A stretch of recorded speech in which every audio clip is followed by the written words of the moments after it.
안녕하세요. 박수 쳐주세요. 임성입니다. 저는 제가 다니는 회사는 SM 모바일 커뮤니케이션스라는 회사인데요. SM 잘 아시죠? 뭐 엑소, 레드벨벳 이런 아이돌 가수들이 소속되어 있는 SM 엔터테인먼트하고 국내 최대 이동통신사 SK텔레콤이 모바일에서 음악과 동영상 사업을 하기 위해서 만든 합작회사입니다. SM 엔터테인먼트가 1995년에 만들어져요. 1995년에 만들어지는데 SM 엔터테인먼트가 만들어지고 나서 처음 만든 그룹이 H.O.T입니다. 연이어서 만든 그룹이 SES죠. 그래서 두 개의 히트작을 만들고 나서 SM 엔터테인먼트는 2000년에 코스닥 등록을 시도합니다. 근데 그때 연예기획사 같이 불안정한 회사를 대중한테 공개해도 되냐 해가지고 사회적 논란이 있었을 정도로 연예기획사는 굉장히 사회적 인식이 낮았습니다. 근데 2000년에 코스닥 등록을 한 뒤에 매년 30%씩 성장을 아주 훌륭한 회사입니다. 자, SM 엔터테인먼트가 성장할 수 있었던 것은 음악 시장이 컸기 때문일까요? 한 20년 전으로 한번 돌아가 보시죠. 20년 전으로. 아마 여러분들 중에서 20년 전에 기억 있는 사람은 거의 없을 것 같은데 어쨌든 20년 전에는 우리가 음악을 CD하고 LP로 들었어요. 그래서 거리에는 뭐 골목골목마다 레코드 가게가 있었고요. 그래서 그 음반을 만들고 제작하는 서울음반 같은 음반 기획사, 그다음에 신나라 레코드라고 해서 음반을 유통하는 회사, 그리고 레코드 가게, 이런 회사들이 사실은 음악 시장을 갖고 있었고요. SM 엔터테인먼트 굉장히 작은 회사였습니다. 그런데 그때 등장한 게 바로 넵스터죠. 넵스터 소리바다. 이 프로그램들은 어떤 거냐면 여러분들 개개인들이 이용하는 PC에 MP3 파일이 들어있으면 그걸 인터넷으로 연결을 해서 서로 공유할 수 있게 해주는 서비스였어요. 그러니까 돈 주고 사서 들어야 하는 음악을 공짜로 공유할 수 있게 되니까 당연히 많은 사람들이 사용하게 됐을 거고요. 그러면서 사람들이 음반을 안 사기 시작합니다. 음반을 사지 않게 되면서 신나라 레코드 같은 유통회사, 서울음반 같은 기획사, 레코드 가게가 점점 어려워지다 결국 사라져버리게 되죠. 그 자리를 차지한 게 여러분들이 지금 음악을 듣는 멜론이나 지니 같은 그런 디지털 음원을 만들고 유료로 유통하는 이제 그런 서비스들인 거죠. 근데 SM 엔터테인먼트는 사실은 그런 변화의 와중에서 더 오히려 성장의 계기를 갖게 됩니다. 왜 그러냐면 음반이 아니라 음원을 사람들이 듣게 되면서 사실 음원 수익이 더 늘어나게 되죠. 사람들이 더 많이 듣게 되고 소비하게 되니까. 그다음에 두 번째로 더 중요한 거는 바로 유튜브입니다.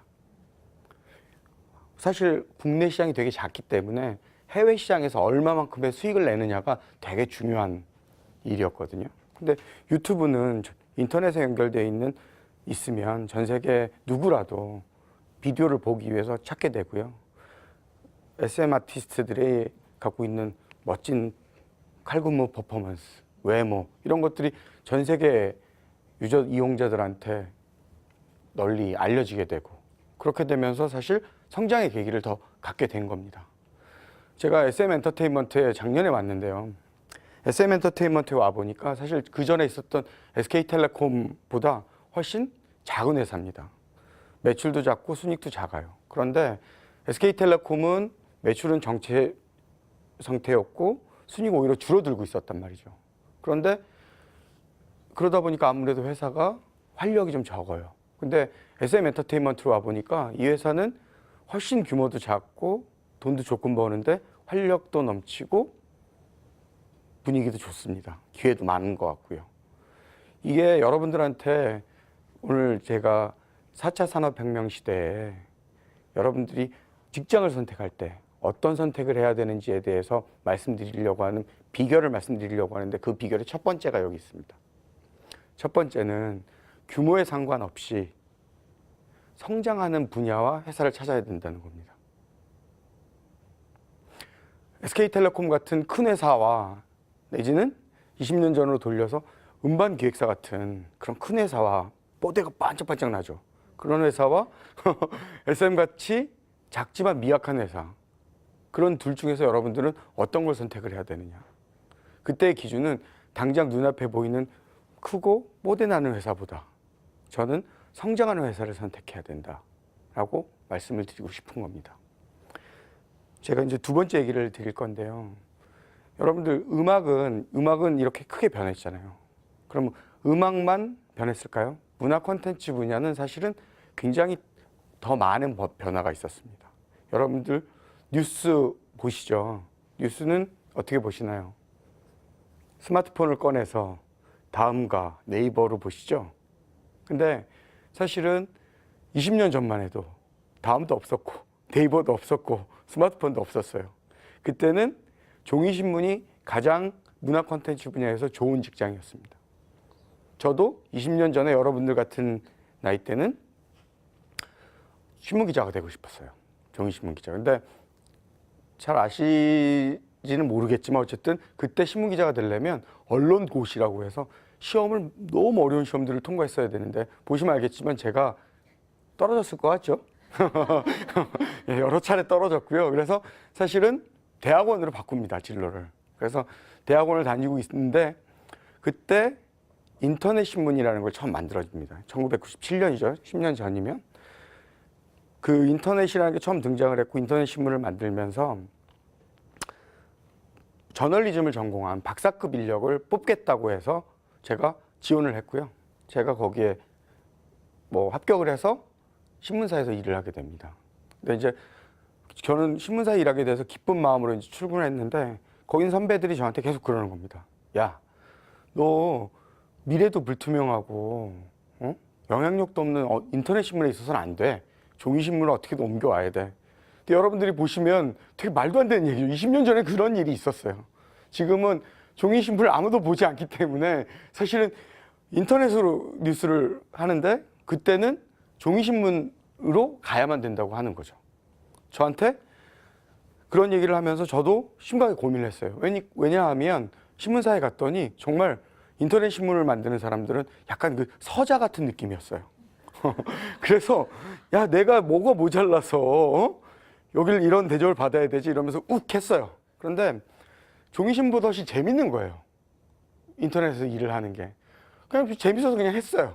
근데 만약에 제가 그때 그냥 종이신문이 더 힘이 세 보이고 좋아 보인다고 해서 옮겼다고 하면 저는 만약에 종이신문을 그때 갔으면 지금도 그냥 신문사에서 종이신문을 만들고 있거나 아니면 영 다른 일을 하고 있을 것 같아요. 제가 인터넷 신문을 계속 했기 때문에 잘 아시겠지만 지난 20년 동안 인터넷은 어마어마하게 성장한 영역이잖아요. 그러니까 저한테는 기회가 참 많았어요. 창업도 해볼 수 있었고요. 창업을 해서 성공적이지 않았는데 직장을 구할 때도 인터넷을 제가 초창기에 했었다 이런 것들 때문에 직업을 구하는 게 되게 쉬웠어요. 자, 여기에 제가 여러분들한테 말씀드리고 싶은 두 번째 비결이 있는데요. 지금 당장 세상에 관심을 받고 있는 영역보다는 관심을 덜 받고 있는 영역을 택할 필요가 있다는 거예요. 지금 무슨 얘기냐면 지금 각광받고 있는 분야는 일단 경쟁도 치열해요. 그다음에 두 번째로는 지금 각광받고 있기 때문에 쇠락할 가능성이 큽니다. 근데 그렇지 않고 지금 약간 관심 바깥에 있는 업종이나 회사들은 일 자체가 열등해서 그럴 수도 있지만 대체로는 일 자체가 열등한 것이 아니라 아직 그 잠재력이 발현되지 않은 거예요. 그래서 여러분들이 조금만 하면 거기서 함께 성장해 나갈 수 있는 겁니다. 제가 처음 몸담았던 동아닷컴이나 아니면 SM 엔터테인먼트도 저는 그런 회사라고 생각을 해요. SM 엔터테인먼트가 사실 되게 그때까지만 미약하고 관심을 덜 받고 있는 회사였어요. 그럼에도 불구하고 미래 가능성을 보고 SM 엔터테인먼트에 투신한 젊은 사람들이 있었고요. 그분들은 지금 이 SM 엔터테인먼트를 이끌어 나가는 경영진이 돼 있어요. 결국은 여러분들한테 선택의 순간이 왔을 때 지금 각광받는 것에 초점을 두지 마시고 이 분야가 앞으로 어떻게 될 것이냐, 아니면 지금 오히려 각광받지 않는 분야를 택하시는 게 현실적으로 가능성이 더 높다고 생각을 해요. 세 번째 말씀드릴 비결은 뭐냐면요. 지금 여러분들이 어떤 일을 하실 수도 있고 어떤 일을 하시든지 간에 지금 여러분들이 하신 어떤 일을 하더라도 반드시 좋아하는 일을 찾아야 되고 거기서 전문성을 쌓아야 된다는 겁니다. 여러분들 게임 좋아하시죠? 아마 여기서 모바일로 게임 안 해본 사람 한 분도 안 계실 거예요. 근데 20년 전, 계속 20년 전으로 돌아가죠, 오늘은. 20년 전으로 돌아가면 게임은 그냥 정말 너드들이 하는 별스런 취미였어요. PC방도 없을 때니까 그때는 디스켓을 막 20장씩 꽂아서 해야 되는 그런 별스런 취미였어요. 근데 PC방과 인터넷이 보급화되면서 온라인 게임이 등장을 하죠. 리니지, 그다음에 스타크래프트 이러면서 한번 게임이 대중화가 됩니다. 근데 그때도 여전히 10대부터 30대 남성들 위주로 게임이 발생을 하죠. 그러다가 스마트폰이 도입되고 보급되고 그다음에 카카오톡이 그 게임을 실어 나르는 도구가 되면서 아마 어르신들도 뭐뭐팡 이런 거 다 하고 계시는 것 같아요. 그죠? 그러니까 전 국민이 하는 서비스가 됐어요. 그 얘기는 무슨 얘기냐면 게임 산업이 어마어마하게 성장을 했다는 얘기 아니겠어요? 20년 전에는 거의 아무도 안 했던 게임이 이제 전 국민이 하게 되는 거예요. 그래서 NC소프트, 넥슨, 그 다음에 넷마블 이런 회사들은 정말 어마어마하게 큰 회사가 되었어요. 근데 만약에 제가 20년 전으로 돌아가서 여러분들 나이로 되돌아간다고 했을 때 제가 게임 회사로 첫 직장을 선택을 했다면 훨씬 더 성공적인 길을 걸었을까요? 그 분야를 택했다면? 저는 그렇게 생각하지 않아요. 왜냐하면 아무리 업계가 성장을 해도 사실은 실패하는 사람들은 나올 수밖에 없어요. 제가 아는 게임 업계에도 실패한 분들이 되게 많아요. 근데 저는 게임을 별로 좋아하지 않아요. 저는 20년 전부터 디스켓도 넣어보고 스타크래프트도 해보고 모바일 게임도 해봤는데 별로 재미가 없어요, 게임이. 그래서 제가 게임 업계에 투신했다고 하더라도 저는 성공했을 것 같지 않아요. 왜냐하면 좋아하지 않기 때문에. 거기 세 번째 비결, 아까 말씀드린 자기가 좋아하는 일을 해야 돼요. 저는 좋아하는 일을 선택하기 위해서 다양한 시도를 해봤어요. 창업도 해봤고요. 박사 논문 마치고 연구소에서 취직했어요. 근데 아마 여러분들이 보기에 저 사람은 창업도 해봤고 박사해. 근데 지금 사업하고 있고 되게 독특하다. 진폭이 크다. 이런 생각을 할 수도 있어요. 근데 제가 보기에는 진폭이 크지 않아요. 왜냐하면 제가 한 일은 지난 20년 동안 문화 콘텐츠 분야에서 인터넷이 촉발한 변화 속에서 성공적인 일이 무엇인가, 그리고 그걸 하기 위해서 노력한 일이에요. 계속 탐구해 왔어요. 인터넷 신문사가 제 첫 직장이었고요. 두 번째 창업을 했었어요. 창업을 해서 제가 했던 일이 휴대폰 결제와 모바일 콘텐츠를 만드는 일이었어요. 근데 한계를 느꼈어요, 제가. 이거 부족하다. 그래서 학교로 돌아갑니다. 그래서 박사 논문을 마치고 연구소에 취직을 하죠. 연구소에 취직을 해서 그때도 연구소에 가서도 제가 문화 콘텐츠와 미디어 산업이 제 연구 분야였어요. 그때 이제 하필 넷플릭스를 연구하게 됩니다. 넷플릭스를 연구했고 보고서를 썼더니 현업에서 그걸 보고 같이 해보자라는 콜을 보내옵니다. 근데 이제 주변에서 되게 말렸어요. 야, 연구소 얼마나 좋은 직장인데 연구소를 때려치고 현업을 돌아가서 정글 같은 현업에 가서 고생만 하고 너는 쪽쪽 빨리다 버려질 거야. 이런 얘기를 듣습니다. 근데 진짜 고민을 해본 결과 내가 뭘 좋아하지라는 걸 생각을 해보니까 저는 앉아서 연구하고 있는 것보다 가서 힘들어도 현업에 부딪혀서 해보는 것이 좋겠다라는 생각을 했어요. 그래서 과감하게 연구소를 버리고 현업에 뛰어듭니다. 그래서 제가 지난 몇 년 동안 되게 많은 실패와 어려움을 겪습니다. 호핀, 핫질, 파이브덕스, 바이럴. 들어본 서비스 있나요? 별로 없죠. 제가 지난 몇 년 동안 했던 서비스들입니다. 여러분들이 이렇게 모르시는 걸 보면 성공적이지 않았다는 얘기인 거죠. 근데 저는 이 서비스들은 다 비슷합니다. 어떤 거냐면 웹 모바일에서 비디오 콘텐츠를 보게 해주는 서비스입니다. 호피는 아마 그래도 제일 오래 했으니까 아시는 분들이 몇 분 계시는 것 같은데 TV 프로그램과 영화를 웹 모바일에서 보게 해주는 서비스였고, 핫질은 라이프스타일 콘텐츠를, 파이브덕스와 바이럴은 아이돌 콘텐츠를 보여주는 서비스였습니다. 근데 이 서비스를 하면서 회사가 4번이나 바뀝니다. 저는 가만히 있는데 회사가 최종적으로 이제 SM인 것처럼 4번이나 바뀝니다. 근데 저는 회사를 선택하지 않고 서비스를 선택을 합니다. 왜냐하면 제가 좋아하는 일을 선택을 했기 때문에 제 전문성이 필요했던 거죠. 그래서 저는 회사를 선택하는 것이 아니라 서비스를 선택을 했습니다. 이게 저의 깊은 전문성을 만들어내기 위한 저의 노력이었던 거죠. 자, 마지막으로 제가 오늘 말씀드렸던 3가지 비결을 요약해 드리겠습니다. 첫 번째, 여러분들이 이 앞으로 계속 더 변화가 가속화될 4차 산업혁명 시대에 여러분들이 좋은 직장을 선택해야 되는 순간에 좋은 선택을 할 수 있는 3가지 비결입니다.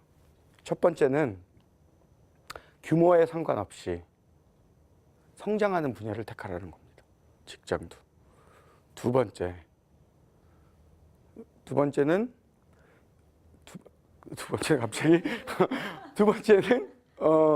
지금 현재 각광받고 있는 분야보다는 오히려 주목받지 않는 분야를 역설적으로 택하라는 겁니다. 세 번째는 어떤 일을 하고 있든지 간에 진정으로 여러분들이 좋아하는 일을 택하고 거기서 전문성을 쌓아야 한다는 겁니다. 이상 경청해 주셔서 감사합니다.